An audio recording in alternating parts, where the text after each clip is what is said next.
Hi and welcome to the Write channel. My name's Nicola Monaghan and I'm going to take you through the first 3 steps for you to start writing your first novel. So the first thing that you're going to need if you're going to write a novel is an idea, and that sounds a lot more simple than it actually is. So how can you find an idea? Where do the ideas come from? This is an often asked question at writers' events, and it's a very difficult one to answer because there is no easy answer. But for me, I found that the more that I wrote, the more ideas I had. So that in a way, the ideas come from the writing. Well, that's all very well and good, but how are you going to write about anything if you haven't got any ideas? It's a bit circular. Well, I'm going to give you some places to start, some techniques that have worked for me and helped me start writing. There are a bunch of things you can do. One of them is to follow some writing prompts, and they can be found all sorts of places. Literally, if you Google writing prompts, you'll find a whole list of websites that can help you. One of my favourite places to get writing prompts is on Twitter. So I've actually got a list on my Twitter of various tweeters who create writing prompts on a regular basis. So there's a link down below for you to have a look at that and see if that's useful for you. Another place that you can look for inspiration, and I think this is probably particularly valid right now, and that's the news. And I would say that you can get a newspaper, and obviously there's the big events in the world, and there's a lot of that going on at the moment. We're not short of material based on world events, especially if you want to write a dystopia or even a zombie apocalypse novel. But that isn't necessarily where you'll find your most fertile ideas. Actually, sometimes the local paper and some of the weird headlines that you'll see in a local paper can be a really interesting starting point. Back in my late 20s, I lived in a place called Poplar in London, and I used to walk past a newsagent on my way to the tube station, and they'd have a little placard. And on that little placard every day, they had the latest headline from the local area, and some of those were amazing. One of my very favourites, it said "Poplar Man in Chainsaw Killing." Now, I don't remember the details of the actual news story. Obviously, it's not a very nice news story. But when I first read that, I read "Popular Man in Chainsaw Murder," and I thought, I bet he isn't now. So that stuck with me. But little headlines like that, or little interest piece that you get in the newspaper about something that's a bit odd or a bit quirky, can be a really good place to start a story. So get a local newspaper, get a national newspaper, have a look on the internet at the news headlines and at the news under headlines, the less important news articles, the things that are the "and finallys" on your local broadcasts. Those things can be really useful starting points for stories, so you might get some inspiration there. And then the other thing that you can do, and this is the thing that I've done the most and found the most helpful in terms of getting my writing started, and that is just writing scenes from your own life. So when I first started writing, I went to a writing course in London with a lady called Julia Casterton, and we had to bring work in to share it with the class. And I hadn't done any writing and I didn't know what to write about. So I literally documented a few things that had happened to me, scenes that I could remember from my life, and just wrote them down as well as I could. And that gave me starting points. And then the more that I wrote those, the more ideas I had for something fictional. So that might be a way to start. Think about things that have happened in your life that might be quite interesting to put down on a scene on paper. They don't actually have to be part of your first novel in the end. It's just a starting point to kick off the writing and to inspire you to think about a fictional idea for your first novel. So the second step that I would recommend is, once you have an idea and you know what you want to write, or you know the bones of what you want to write, is to try and grow it a bit, to make it something that's a little bit bigger and has a bit of momentum of its own. I'm going to explain exactly what I mean by that. If you've spent any time on internet forums or on websites or blogs written by writers, or even on AuthorTube, you'll have come across the idea of planners and pantsers. And this is a theory that most writers, or all writers, fall into the category of planners, i.e. they want to plan their book before they write it, or pantsers, they're going to fly by the seat of their pants. You probably won't know which method's going to suit you best yet, and in fact the only way to find out is by actually writing a novel. But the thing is, you don't need to know yet. You don't need to launch into planning something. You don't need to launch into trying to write by the seat of your pants.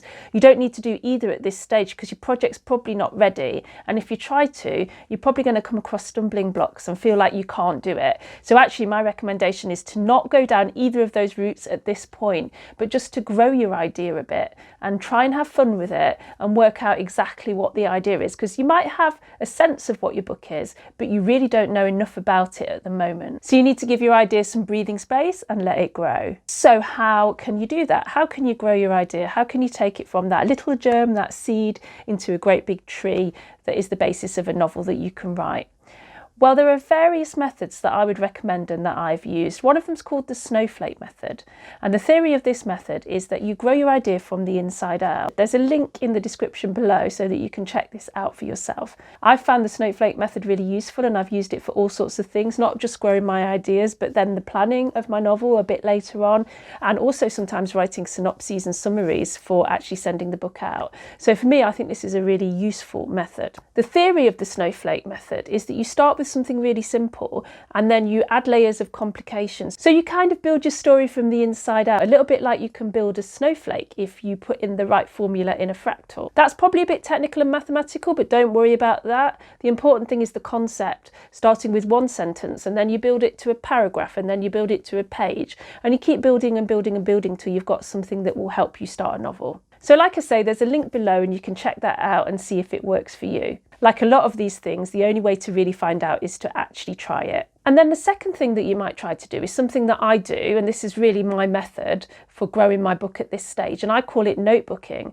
And that is just simply keeping going back to my notebook and writing over and over again notes about my ideas, random thoughts I'm having, and just letting the ideas flow a little bit, a bit of a brainstorm, I suppose, on paper.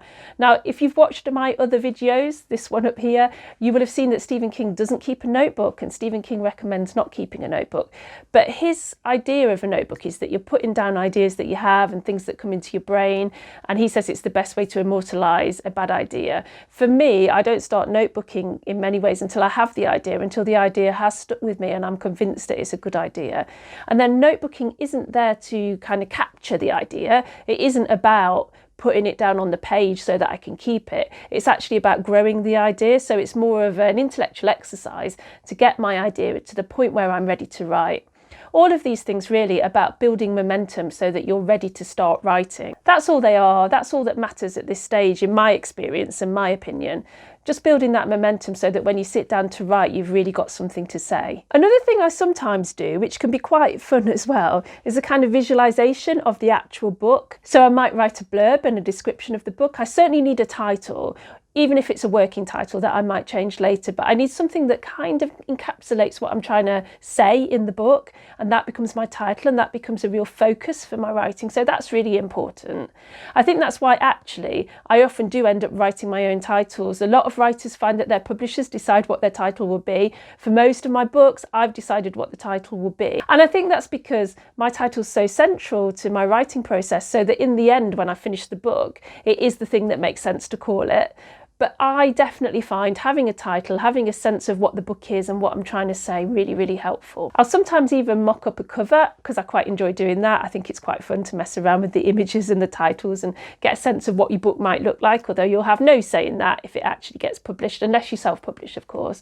But I do quite enjoy doing that, and my favourite tool for doing that is Canva, because they have lots of nice templates that start to take you in a certain direction, and then you can have a bit of fun with it. So that's something you might want to do, just really as a visualisation exercise to get a sense of what your book is. Here's the thing to bear in mind while you're growing your idea. It's not going to feel like you know everything yet. In fact, you're going to feel like you don't know very much at all, and that's all right. It's okay to have massive holes in your idea and have no real sense of what it means, just kind of an idea that's quite nebulous that you want to work with. But the important thing, as I said, is to build that momentum so that you're ready to start, so that when you sit down in front of that blank page, you're not intimidated by that because you know you've got loads to say about this idea. So that's the main purpose of this stage. Grow your idea a bit so that you're ready to write it. So step 3 might sound a little bit glib, but actually this is the most important part, and that is to start doing some writing, to actually start having a go at writing this novel and getting some of this stuff on paper. Here's the thing, once you start to write it all down and get these words on paper and start to develop the story and the characters in this kind of organic way, you'll start to fill in some of those gaps you had, and your ideas will become clearer and more crystallised. So you really need to get onto this stage and actually have a go at writing your book. As I said before, you don't need to worry at this stage about whether you're going to plot or pants, because at the moment you're just going to do a bit of writing. And the idea of this again is to get your head into the idea and to understand the characters. I find I can fill in as many character profiles and character CVs and all of those things. I can fill those in till the cows come home, but I only really get to know my characters when I start to meet them on paper and write down stuff that they do. So it is really important that you just get to that writing, which will probably feel weird at at first. You'll probably feel a little bit loose and unhinged, and it'll probably all feel a bit rubbish, and you'll think everything you're writing down is a pile of rubbish, and that's completely normal. What you need to do is to try and become comfortable with that, because nobody's first drafts are good. I'm telling you now, my first drafts are not. Stephen King's first drafts are not. In fact, he tells you that in his book On Writing.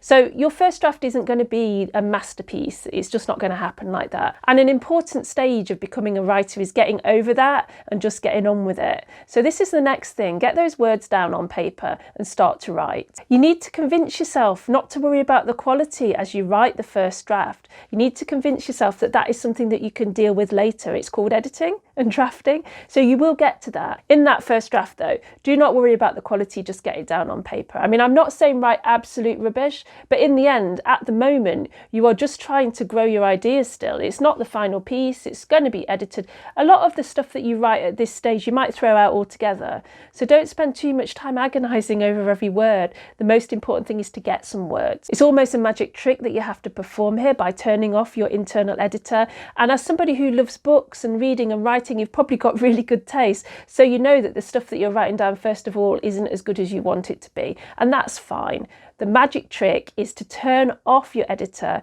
to stop worrying about that, to accept that it's going to be rubbish to start with, and just to keep on keeping on. Now, during this initial writing period, and I'm not talking about writing the whole book here, I'm actually talking about writing about the first 10,000 words, and you can stop at 10,000 words and then you can evaluate whether you want to make a plan or not. So you might find in this first 10,000 words, you start to get a sense of whether you're a plotter or a pantser.